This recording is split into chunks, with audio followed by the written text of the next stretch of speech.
سورۃ لقمان۔ بسم اللہ الرحمن الرحیم۔ الف لام میم۔ تلک آیات الکتاب الحکیم۔ اس سورہ مبارکہ کی ابتدائی آیات جو ہیں وہ سورہ بقرہ کی ابتدائی آیات سے بہت مشابہ بھی ہیں، اور دوسرے یہ کہ اس میں ایک لطیف فرق ہے، وہ ابھی آپ کے سامنے آ جائے گا۔ تلک آیات الکتاب الحکیم ھدی ورحمۃ للمحسنین الذین یقیمون الصلاۃ ویؤتون الزکاۃ وہم بالآخرۃ ہم یوقنون اولئک علی ھدی من ربہم واولئک هم المفلحون۔ پانچویں آیت تو جو یہاں ہے وہی پانچویں آیت ٹھیک سورہ بقرہ کی ہے، اولئک علی ھدی من ربہم واولئک هم المفلحون۔ پہلی آیت الف لام میم یہاں ہے، پہلی آیت الف لام میم سورہ بقرہ کی بھی ہے۔ نوٹ کیجئے کہ وہاں آیا تھا ھدی للمتقین، یہ تقوی والوں کے لیے جن میں کوئی حق کی طلب ہے، جو چاہتے ہیں نیک راستے پر چلنا، جن میں طلب ہدایت ہے، ان کے لیے ہدایت ہے۔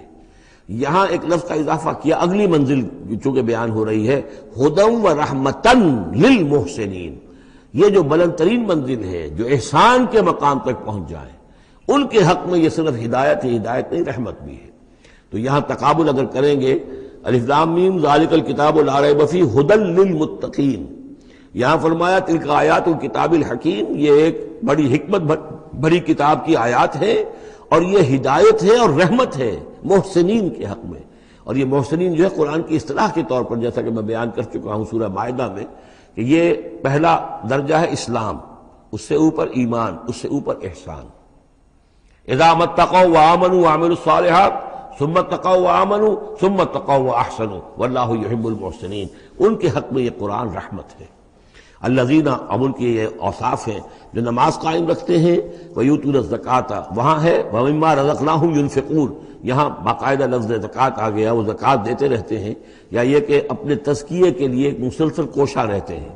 وہم بالآخرۃ ہم یوقنون، اور آخرت پر ان کا پورا یقین ہے۔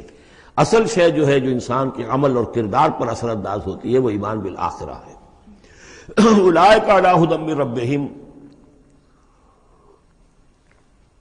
یہ لوگ ہیں ہدایت پر اپنے رب کی جانب سے، وَأُولَئِكَ هُمُ الْمُفْلِحُونَ، اور یہی ہیں فلاح پانے والے۔ وَمِنَ النَّاسِ مَنْ يَشْتَرِي لَهْوَ الْحَدِيثِ لِيُضِلَّ عَنْ سَبِيلِ اللَّهِ بِغَيْرِ عِلْمٍ، لوگوں میں سے کچھ ایسے بھی ہیں کہ جو کھیل کی باتیں خریدتے ہیں، کھیل کود، اور تاکہ لوگوں کی توجہ ادھر ہو جائے۔ اور یہ باقاعدہ کیا ہے نضر بن حارث، جو رؤسائے قریش میں سے تھا، اور اس شخص کا معاملہ یہ تھا کہ یہ حضور کے شدید ترین مخالفین میں سے تھا۔ اس نے یہ کیا کہ یہ لوگ جو ہیں، چونکہ عربوں کے اندر ذوق تو تھا، ان کے ہاں اچھے شاعروں کی بڑی قدر تھی، خطبہ ادب جو ہے، فصاحت و بلاغت جو ہے، اس سے ان کو دلچسپی تھی، قرآن مجید کی فصاحت اور بلاغت انہیں اپنی طرف کھینچتی تھی۔ وہ چاہتے تھے کہ یہ لوگ سنیں ہی نہ، تو وہ کہیں سے شام گیا اور وہاں سے کوئی گانا گانے والی ایک لونڈی لے آیا جو بہت اچھا گانا گاتی تھی، اور اس کی محفلیں اس نے منعقد کرانی شروع کر دی، تاکہ لوگ آئیں یہاں پر اور یہ اس میں مگن رہیں، اور رات کا وقت وہاں لگائیں تو دن میں سوئیں۔ بہرحال کسی طریقے سے ان کی توجہات جو ہے اس کو محمد کی طرف سے ہٹا کر صلی اللہ علیہ وسلم تو ان چیزوں میں لگا دیا جائے۔ اور یہ اچھی طرح سمجھ لیجئے کہ اس وقت دنیا میں یہ کھیلوں کا معاملہ، سپورٹس کا، گیمز کا معاملہ، اور پورے ذرائع ابلاغ کے اوپر معلوم ہوتا ہے چھائی ہوئی شے یہ ہے۔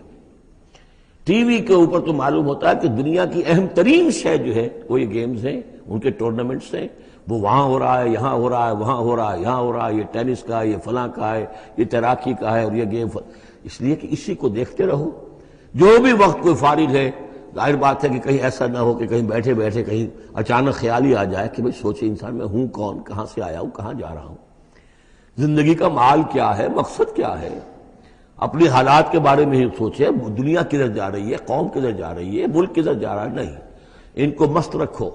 وہ اقبال نے تو کہا تھا کہ ابلیس نے یہ کہا اپنے کارندوں سے کہ مست رکھو ذکر و فکر صبح گاہی میں اسے، اور پختہ تر کر دو مزاج خانقاہی میں اسے۔ اس سے اگلی بات ہے کہ جو آج دنیا کے ابلیسوں نے جو ایجاد کی ہے، کہ یہ کھیل کود، اسی طریقے سے یہ ایکٹرز، یہ ڈرامے، اور پھر ان کے ایکٹرز اور ایکٹریسز کی زندگیاں، اور ان کے جو بھی سکینڈلز ہوں، جس طریقے سے کہ ان کو دنیا میں پھیلایا جا رہا ہے، تاکہ وہ نوجوان نسل بھی بس ان دلچسپی میں پڑی رہے۔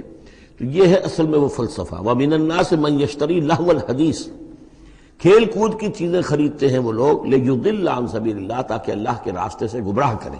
بغیر علم، بغیر علم کے. وَيَتَّخِذَهَا هُزُوًا، اور اللہ تعالیٰ کا جو معاملہ ہے اس کو یہ وہ ہنسی ٹھٹا بنا دیں.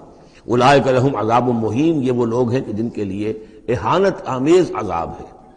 وَإِذَا تُتْلَىٰ عَلَيْهِ آیاتنا وَلَّىٰ مُسْتَكْبِرًا، اور جب اسے سنائی جاتی ہیں ہماری آیات تو وہ ولّا اپنی قبر پیٹھ موڑ کر چل دیتا ہے، مستکبرن استکبار کرتے ہوئے، کأن لم یسمعها، جیسے کہ اس نے سنی ہی نہیں.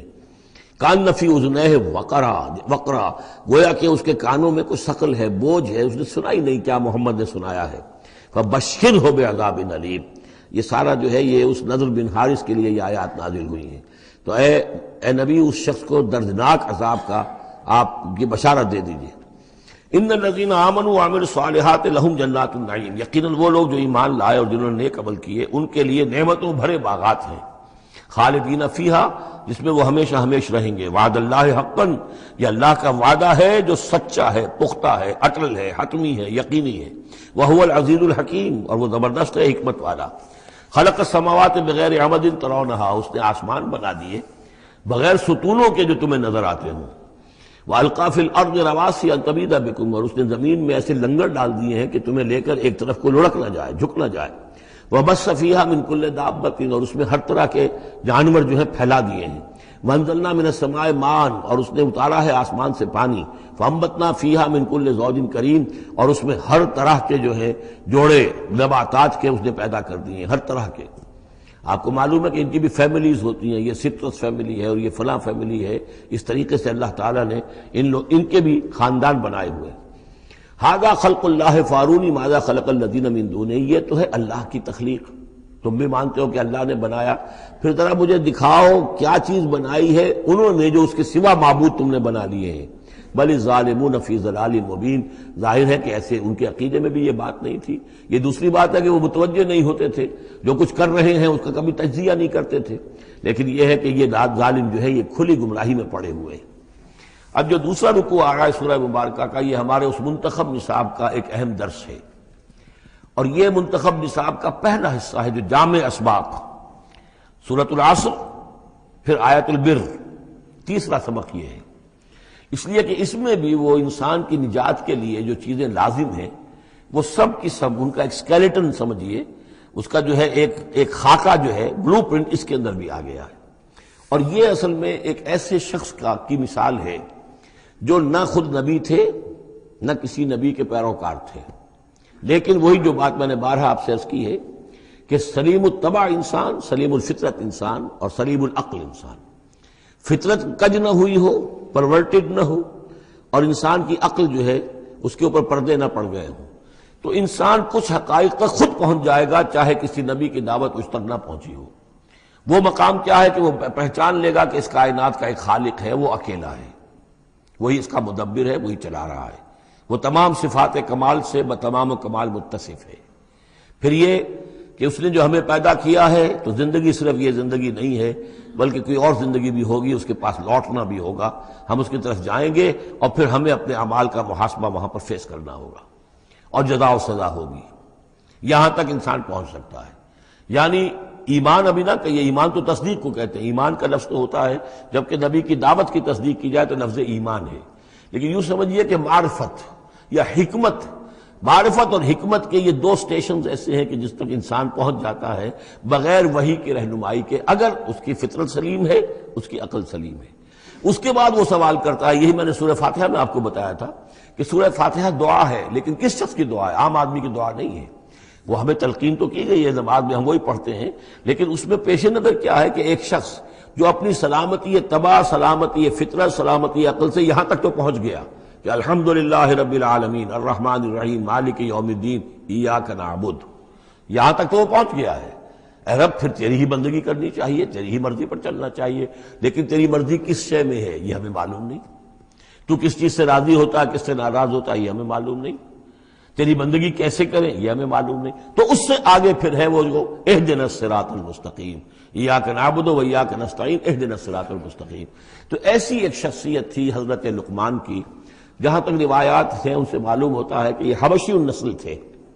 نوبیا ایک جگہ ہے کہ جو سوڈان اور یوں سمجھیے کہ مصر کے تقریباً درمیان یا سرحد پر ہے، وہاں یہ رہتے تھے اور کارپینٹر تھے، لیکن یہ کہ اللہ تعالیٰ ذہانت جس کو بھی چاہے دے دے، لیکن ان کے اندر اللہ تعالیٰ نے وہ ذہانت بھی دی تھی، اور وہ سلامتی فکر، سلامتی عقل، سلامتی فطرت، سلامتی قلب، اس کے نتیجے میں وہ اس چیز تک پہنچ گئے تھے، توحید تک۔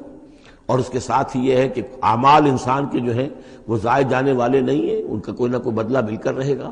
باقی یہ کہ جو چیزیں وہی سے معلوم ہوتی ہیں، جنت دوزخ، وہ تو ان کے تذکرہ نہیں ملے گا اس کے اندر، جو چیزیں، اور کسی رسول کا تذکرہ بھی نہیں ملے گا، اس لیے کہ وہ کسی رسول کے امتی ہوتے تو تذکرہ کرتے۔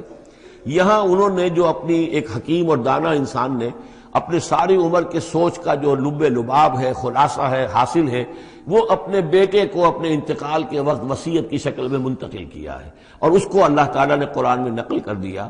چونکہ ان کے اقوال کوٹ کیے جاتے تھے، جیسے ہم کوئی تقریر کرتے ہیں تو کبھی علامہ اقبال کا حوالہ دیتے ہیں، ان کا شعر کوٹ کر دیتے ہیں، کبھی کسی اور کا، تو یہ بھی اصل میں عرب میں خطباء اور شعراء جانتے تھے کہ یہ لقمان جو ہے یہ بہت ہی حکیم اور دانا انسان تھے، اور ان کے اقوال جو ہیں کوٹ کیے جاتے تھے اشعار میں بھی اور خطبات میں بھی۔ تو اللہ نے بتایا کہ دیکھو یہ لقمان بھی جو اپنی سلامتی طبع اور سلامتی فکر کی وجہ سے جہاں تک پہنچا، وہ وہی اصول ہے کہ جن کی طرف محمد تمہیں دعوت دے رہے ہیں صلی اللہ علیہ وسلم۔ وَلَقَدْ آتَيْنَا لُقْمَانَ الْحِكْمَةَ، اور ہم نے لقمان کو دانائی عطا کی۔ دانائی کا نتیجہ کیا تھا؟ ان اشکر للہ، کہ شکر کرو اللہ کا۔ دانائی کا تقاضا، فطرت کی سلامتی کا تقاضا کیا ہے؟ جو بھی آپ کے ساتھ بھلائی کرے اس کے لیے ایک احسان مندی کے جذبات آپ میں پیدا ہونے چاہیے۔ اگر نہیں ہو رہا ہے تو فطرت جو ہے پرورٹڈ ہے، بس ہو گئی، جو بھی بھلائی کرے۔ اور عقل کا تقاضا کیا ہے کہ اصل جو ہے منعم اس کو پہچان لیا جائے، اور وہ اللہ ہے۔ تو نتیجہ کیا نکلے گا؟ وہ سلامتی طبع جمع سلامتی عقل، تو اللہ کو پہچان لیا جائے اور کہا جائے الحمدللہ، جہاں سے قرآن مجید شروع ہوتا ہے۔ انشکر للہ، کہ شکر کرو اللہ کا۔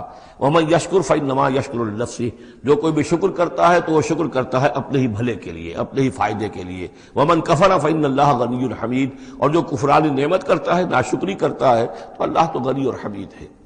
وَإِذْ قَالَ لُقْمَانُ لِابْنِهِ، اب یہاں سے حضرت لقمان کی وہ نصیحتیں ہیں جو انہوں نے اپنے بیٹے کو کی ہیں، یہاں مذکور نہیں ہے، لیکن مراد یہی ہے کہ انتقال کے وقت، جیسے کہ کوئی شخص دولت مند ہے تو وہ اپنے انتقال کے وقت اپنے بیٹوں کو، یا اگر بیٹا ایک ہی ہے تو اسے بتائے گا کس سے لینا ہے، کس کو دینا ہے، کیا حساب کتاب ہے، کہاں کہاں میرے ایسٹس ہیں۔ کوئی دفینہ ہے تو بھی بتائے گا کہ میرا وہاں فلاں جگہ پر دولت دفن ہے۔ ایک حکیم انسان کے پاس اصل شے اس کی ساری عمر کے غور و فکر کا جو حاصل ہے کہ میں نے جو کچھ سوچا ہے، میں نے جو کچھ بھی حاصل کیا ہے اپنی فطرت سلیمہ اور عقل سلیم کی رہنمائی میں، وہ میں تمہیں منتقل کر رہا ہوں۔ وَإِذْ قَالَ لُقْمَانُ لِابْنِهِ وَهُوَ يَعِظُهُ، یاد کرو جب کہ کہا لقمان نے اپنے بیٹے سے اور وہ اسے نصیحت کر رہے تھے، یا بنی لا تشرک باللہ، نمبر ایک، اللہ کے ساتھ شرک مت کیجو، ان الشرک لظلم عظیم، یقیناً شرک بہت بڑا ظلم ہے، بہت بڑا ظلم ہے، سب سے بڑی ناانصافی۔ عربی زبان میں ظلم کہتے ہیں وضع شے فی غیر محلہ، کسی شے کو ہٹا کر اس کے اصل مقام سے ہٹا کر کہیں اور رکھ دینا، یہ ظلم ہے۔ اللہ خالق ہے تنہا، باقی سب مخلوق ہے، اب آپ نے مخلوق میں سے کسی کو اللہ کے برابر کر دیا، یا اللہ کو کسی اعتبار سے گرا کر مخلوق کے سب میں لا کے کھڑا کر دیا، تو اس سے بڑا شرک، اس سے بڑی ظلم، اس سے بڑی ناانصافی، اس سے بڑا ظلم کوئی نہیں۔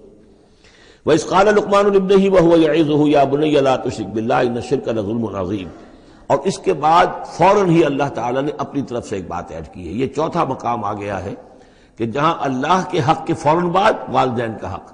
ظاہر بات ہے کہ حضرت لقمان کو یہ بات یعنی مناسب نہیں معلوم ہوئی کہ وہ اپنا حق بھی بیان کرے، لہذا اس کی تکمیل کر دی اللہ تعالیٰ نے۔ وَوَصَّيْنَا الْإِنسَانَ بِوَالِدَيْهِ، اور ہم نے وصیت کی انسان کو اس کے والدین کے بارے میں، اور والدین میں سے بھی خاص طور پر والدہ، اس لیے کہ زیادہ مشقت وہ جھیلتی ہے، زیادہ تکلیفیں بچوں کی پرورش میں ماں کو برداشت کرنی پڑتی ہے۔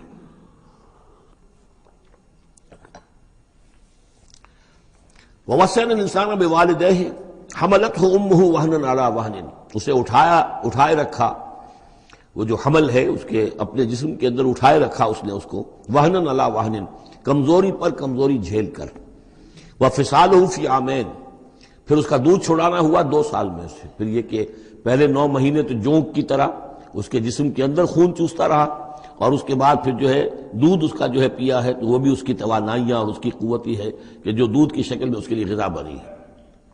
انشکر لی ولوالدیک، کہ شکر کرو میرا اور اپنے والدین کا، الی المصیر، اور میری طرف تم کو لوٹ کر آنا ہے۔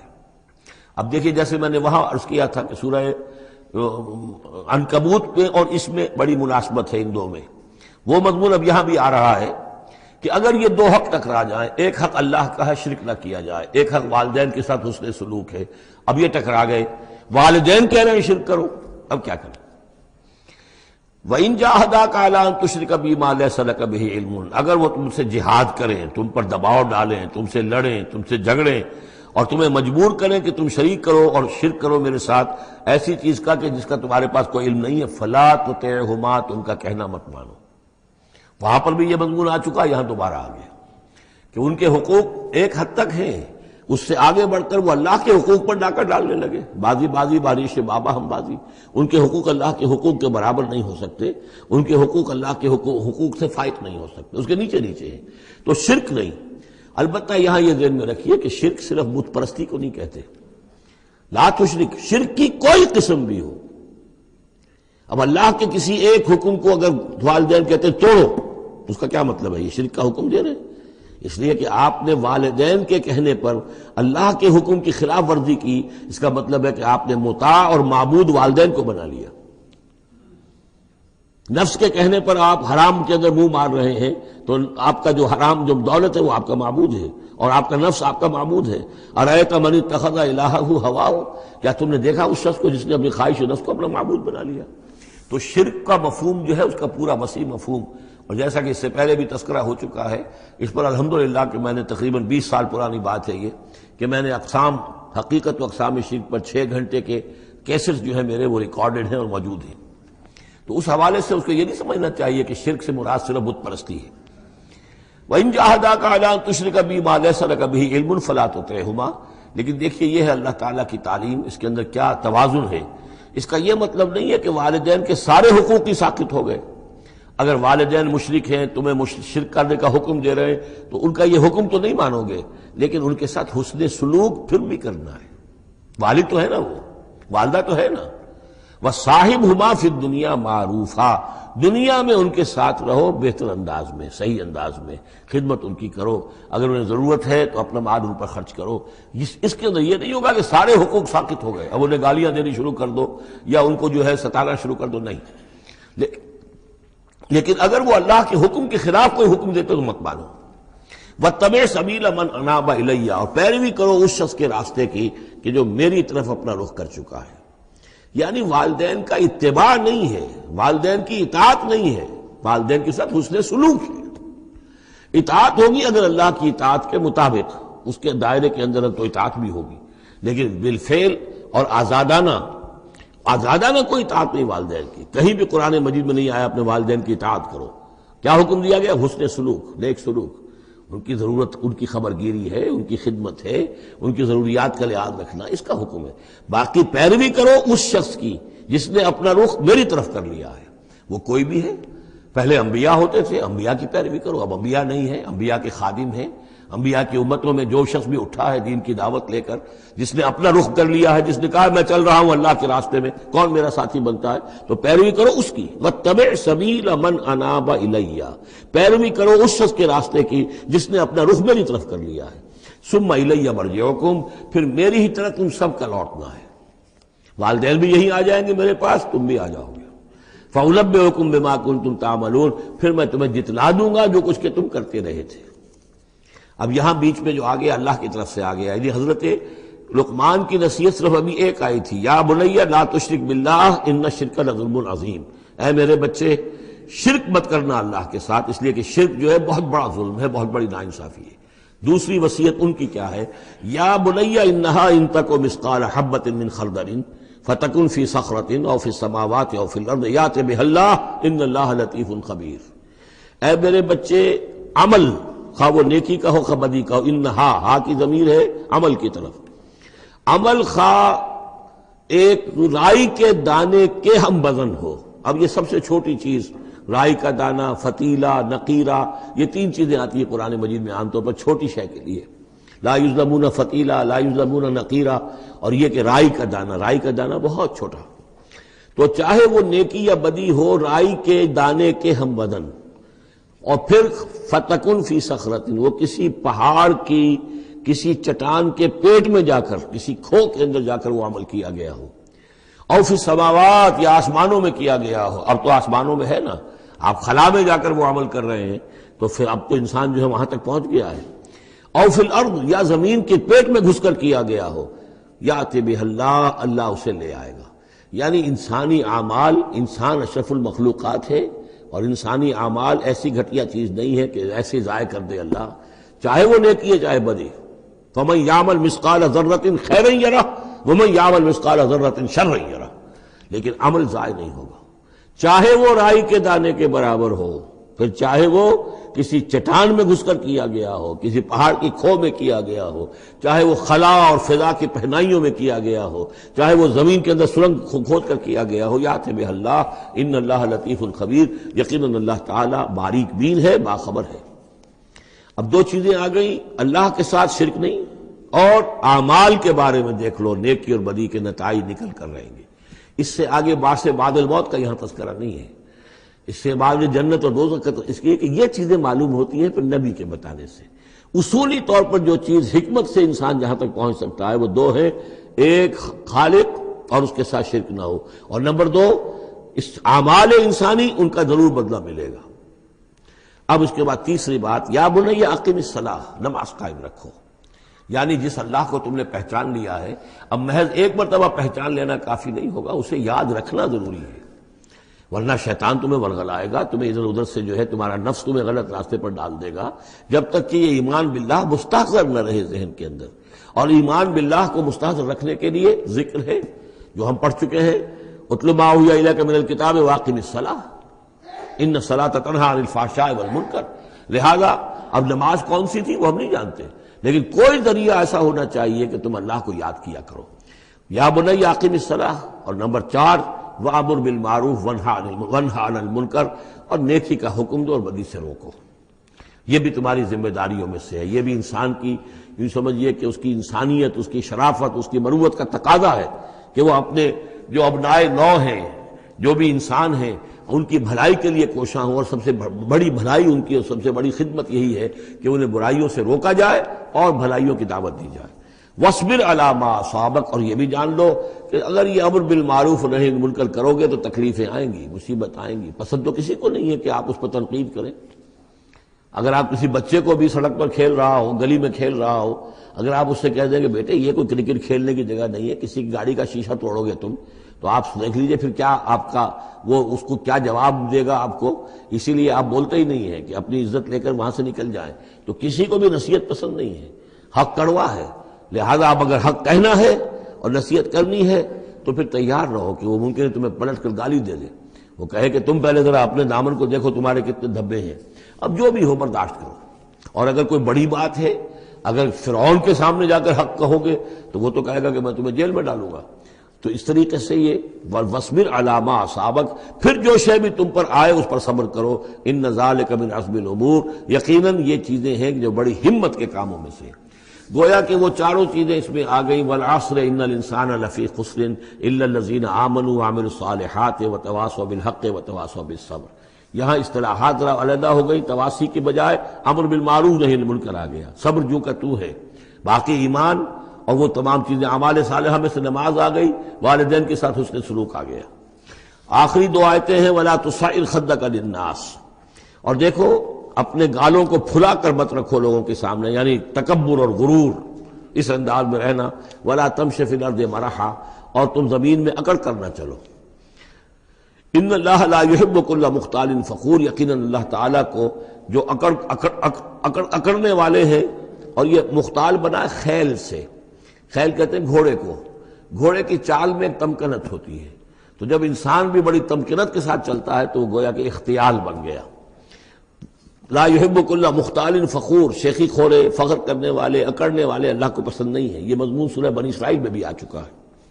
وَلَا تَمْشِ فِي الْأَرْضِ مَرَحًا إِنَّكَ لَن تَخْرِقَ الْأَرْضَ وَلَن تَبْلُغَ الْجِبَالَ طُولًا، تم کتنا ہی پاؤں مار کر چلو ہماری زمین کو پھاڑ نہیں سکتے، اور کتنی گردن اکڑا لو، اونچے ہو جاؤ، سینہ تان لو اور اوپر ترا بھی چڑھا لو، لیکن یہ کہ تم پہاڑوں کی اونچائی تک نہیں پہنچ سکتے۔ آخری بات فرمائی وَاقْصِدْ فِي مَشْيِكَ، اپنی چال میں میانہ روی اختیار کرو۔ یہ میانہ روی ہر اعتبار سے، چال میں بھی، خرچ میں بھی، والذین اذا انفقوا لم یسرفوا ولم یقتروا وکان بین ذلک قواما، یہ ایک میچور شخصیت کا کہ اس کے اندر ہر اعتبار سے معلوم توازن ہو، انتہا پسندی کسی بھی اعتبار سے نہ ہو۔ واقصد فی مشیک واغضض من صوتک، اور اپنی آواز کو پست رکھو۔ اس کا مطلب کیا ہے کہ کہیں کوئی آرگومنٹ ہے، کہ جھگڑا ہو گیا ہے تو آواز کو بلند کرنے کی کوشش نہ کرو، بات اپنی کرو۔ عام طور پر یہ ہوتا ہے کہ جب آدمی دیکھتا ہے کہ میری دلیل تو کمزور پڑ گئی تو پھر وہ اپنی آواز کی والیوم بڑھا کر کوشش کرتا ہے کہ کمپنسیٹ کرے کہ دلیل عقلی اعتبار سے تو کمزور ہے لیکن میری آواز جو ہے وہ اس کے اندر وزن پیدا کر دے۔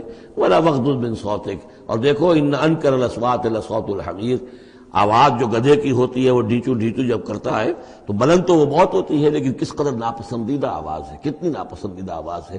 تو آواز کی بلندی کوئی حسن نہیں ہے، اصل تو یہ شے ہے کہ آپ جو بات کہیں وہ وزنی ہو، وہ دلیل کے ساتھ ہو، اور وہ آپ اپنی بات کو منوا سکیں اس کے حوالے سے۔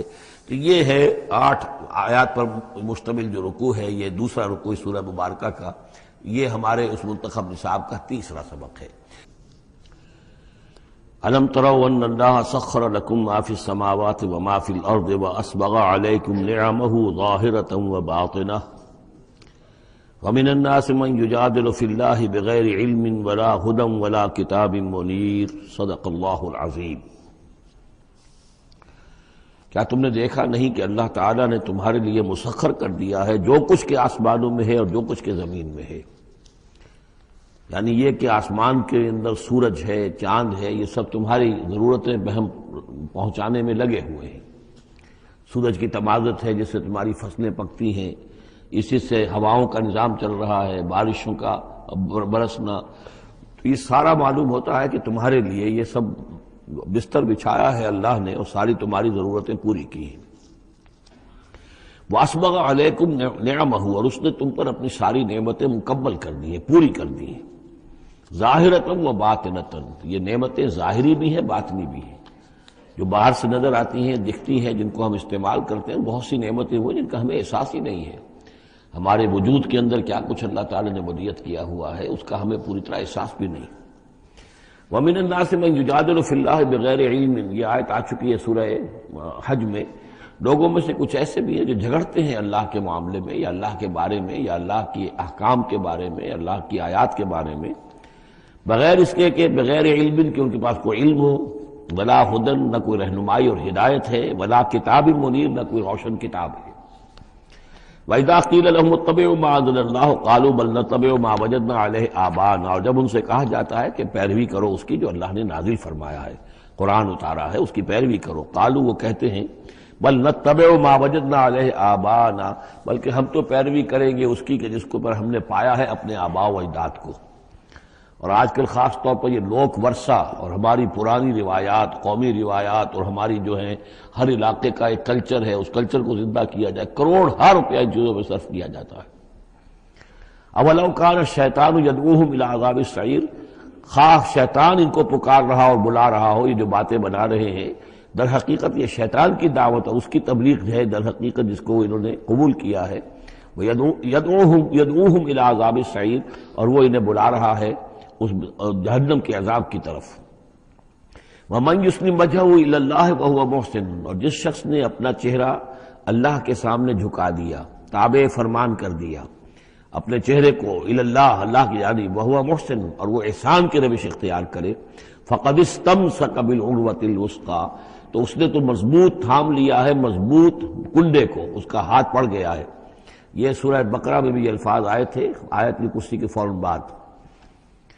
فَمَن يَكْفُرْ بِالطَّاغُوتِ وَيُؤْمِن بِاللَّهِ فَقَدِ اسْتَمْسَكَ بِالْعُرْوَةِ الْوُثْقَىٰ وَإِلَى اللَّهِ عَاقِبَةُ الْأُمُورِ، اور تمام معاملات کا انجام آخر کار اللہ ہی کے ہاتھ میں ہے، اللہ ہی تک اس کو لوٹا دیا جائے گا۔ وَمَن كَفَرَ فَلَا يَحْزُنكَ كُفْرُهُ، اور اے نبی جو کفر کر رہا ہے تو آپ اس کے کفر اور کفر کے لیے جو وہ بھاگ دوڑ کر رہا ہے اس سے آپ پریشان نہ ہو، دلگیر نہ ہو۔ الینا مرجعہم، میری طرف ان سب کو لوٹنا ہے، فَنُنَبِّئُہم بِمَا عَمِلُوا، ہم انہیں اچھی طرح بتا دیں گے، جتلا دیں گے جو کچھ کہ انہوں نے کیا تھا۔ ان اللہ علیم بذات الصدور، یقیناً اللہ تعالیٰ تو جو کچھ سینوں میں چھپا ہوا ہے اس سے بھی واقف ہے۔ نمتعہم قلیلا، ہم انہیں ذرا تھوڑی دیر کے لیے ساز و سامان دے رہے ہیں، دنیا کے اندر یہ مزے لے لیں، مزے لوٹ لیں، ثم نضطرهم الى عذاب غلیظ، پھر ہم انہیں کشاں کشاں لے آئیں گے، کھینچ کر پکڑ کر لے آئیں گے اس عذاب کی طرف جو بہت گاڑھا ہے۔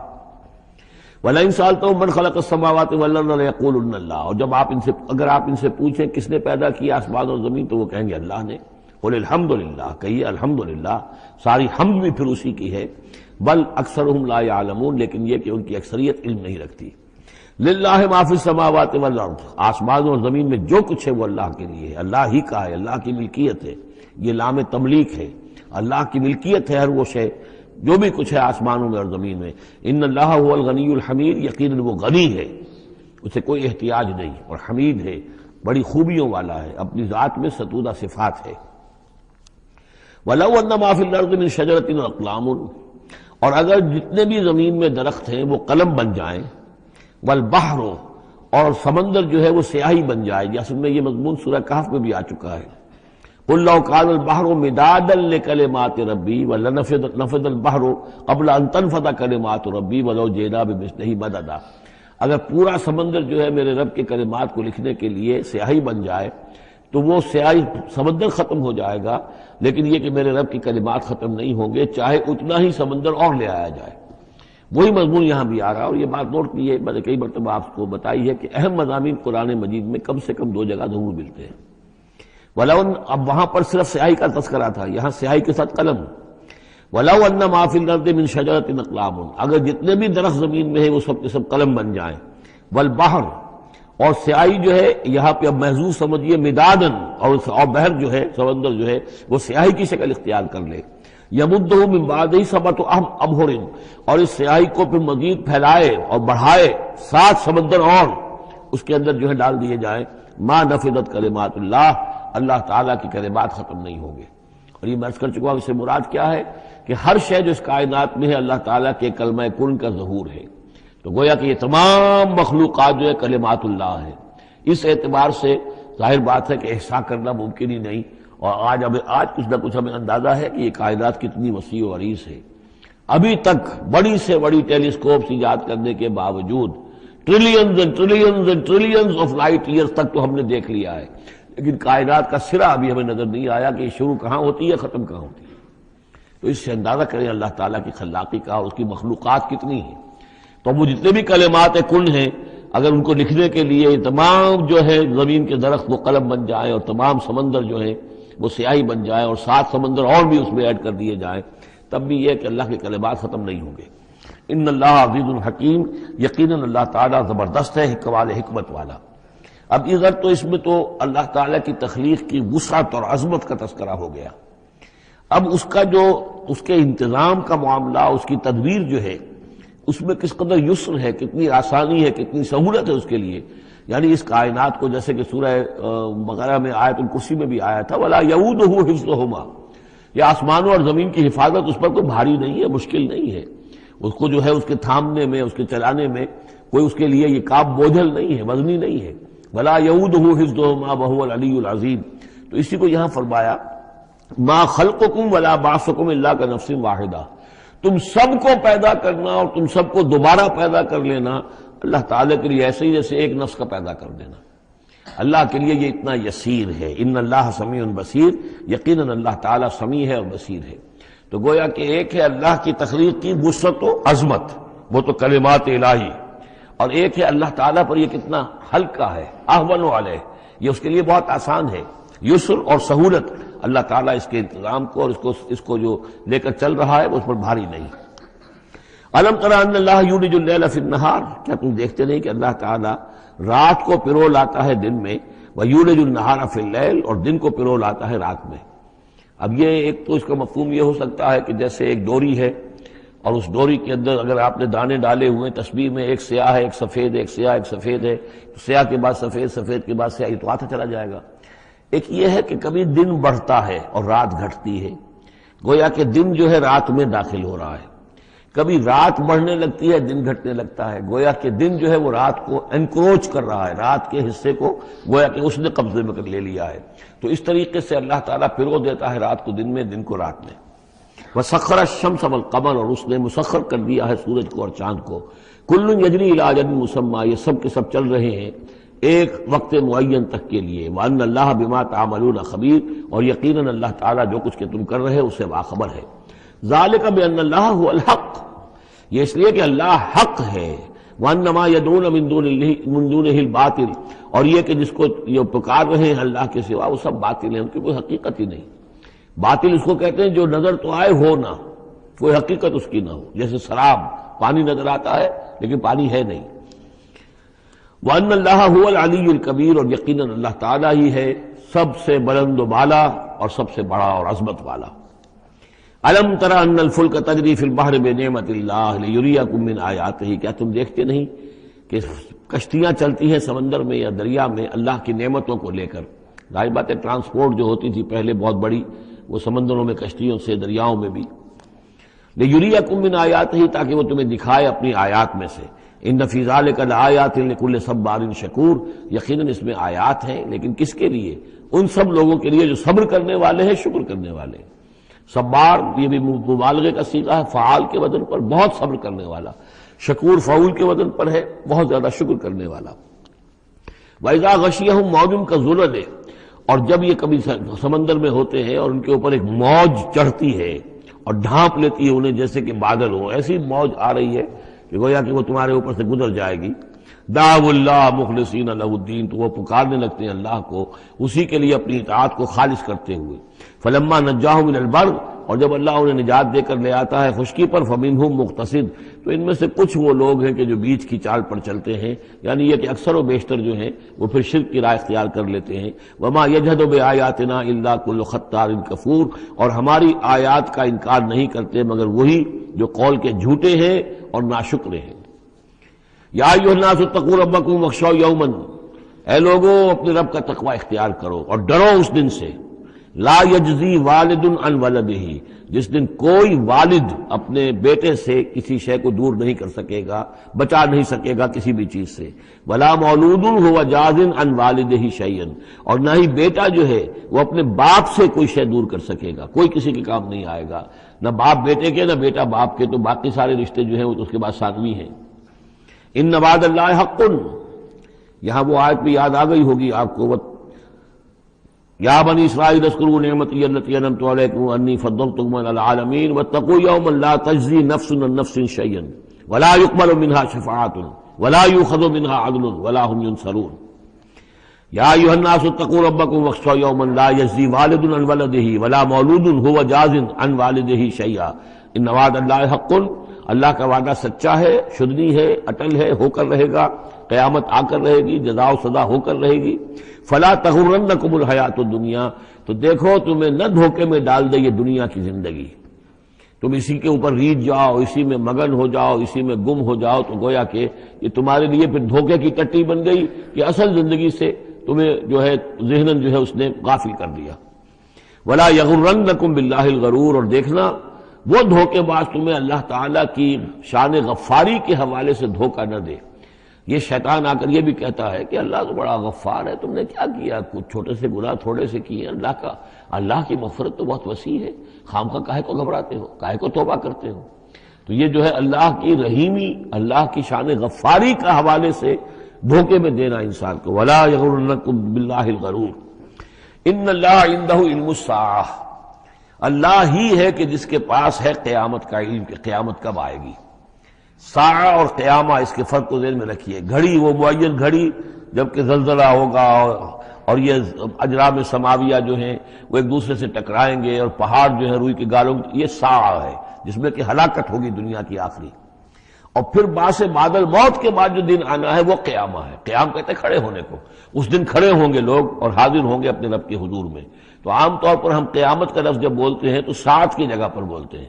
قرآن کی جو پرٹیکولر اپنی ٹرمینالوجی ہے اس میں یہ ساعہ ہے، وہ گھڑی کہ جس میں ہلچل ہوگی اور یہ جو بھی کچھ ہونا ہے جس کا کہ نقشہ کھینچا گیا، القاریہ والقاریہ وما ادراک ما القاریہ، یہ ہے الساعہ۔ لیکن پھر جب باس بعد الموت کے بعد جب کھڑے ہونا ہے قبروں سے نکل کر اللہ کے حضور میں، تو یہ ہوگا قیامہ، کھڑے ہونے کا دن۔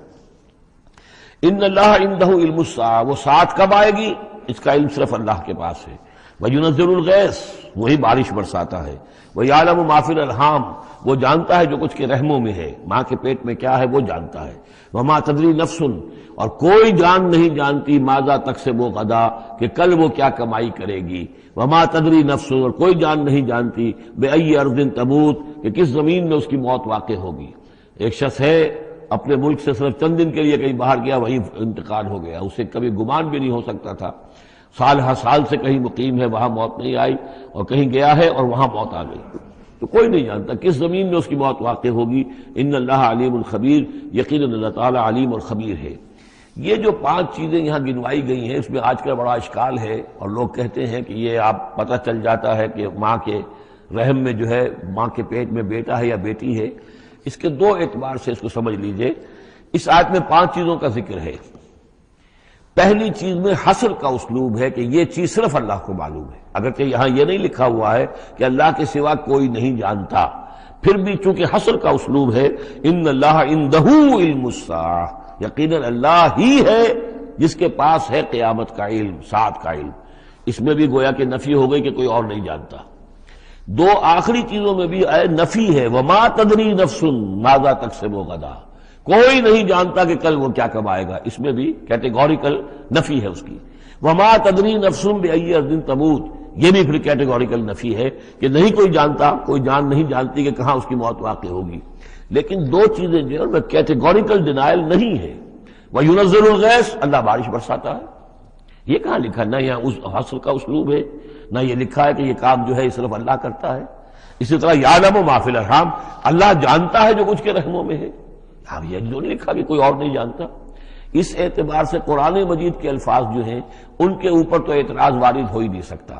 البتہ اعتراض اگر کچھ وارد ہوتا تو ایک حدیث پر ہوتا ہے۔ حدیث میں یہ آیا ہے کہ حضرت جبرائیل نے جب پوچھا تھا کہ مجھے قیامت کے بارے میں بتائیے، تو اس میں سے ایک روایت میں یہ الفاظ آئے ہیں کہ فی 5 لا یعلمہن الا اللہ، یہ قیامت کا علم جو ہے یہ تو ان 5 چیزوں میں سے ہے جنہیں اللہ کے سوا کوئی نہیں جانتا، اور وہاں حضور نے یہ ساری چیزیں گنوائی ہیں۔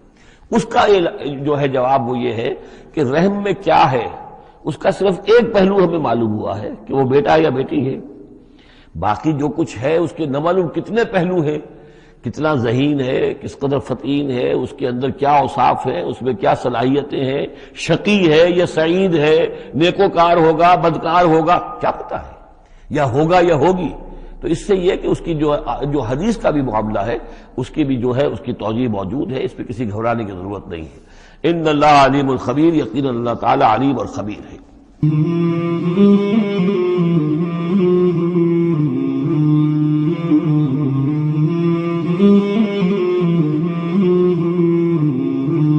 مولاي صل وسلم دائما ابدا على حبيبك خير الخلق كلهم، مولاي صل وسلم دائما ابدا على حبيبك خير الخلق كلهم، مولاي صل وسلم دائما